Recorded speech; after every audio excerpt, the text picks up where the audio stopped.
係12月6號 Vlogmas Day 3，將會提到，因為我已經揾到 full time 啦，所以今日就係我返 part time 嘅 last day 啦。當然，散水餅是不能缺少的。呢幾個月入邊，除咗成就咗人生第一次由0到100沖一杯珍珠奶茶，仲有一段時間可以做翻本行嘅嘢，又做下 marketing 同埋搞下 event。呢段時間識到好多好好嘅人，亦都超級多謝各路朋友嘅支持。當然，亦都學到同埋體驗到好多平時喺香港唔會接觸到嘅嘢。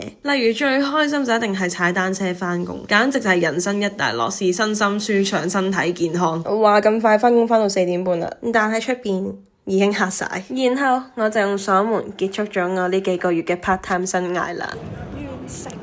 今日嘅任務仲有一個，就係要去買聖誕樹啊！不過我哋睇咗幾款都覺得睇得唔啱，所以最後都係 Amazon 算啦。之後我哋再買埋今晚要煮嘅泰式打拋豬材料，再買埋一堆唔等使嘅嘢，就返屋企啦。打拋豬嚟講呢，個蛋先係個靈魂所在，如果冇蛋就真係唔好意思啊！你不是打拋豬啊！再加埋啲芫茜同埋辣椒粒，再加埋巨人，簡直就係完美！我哋聽日再見啦，拜拜。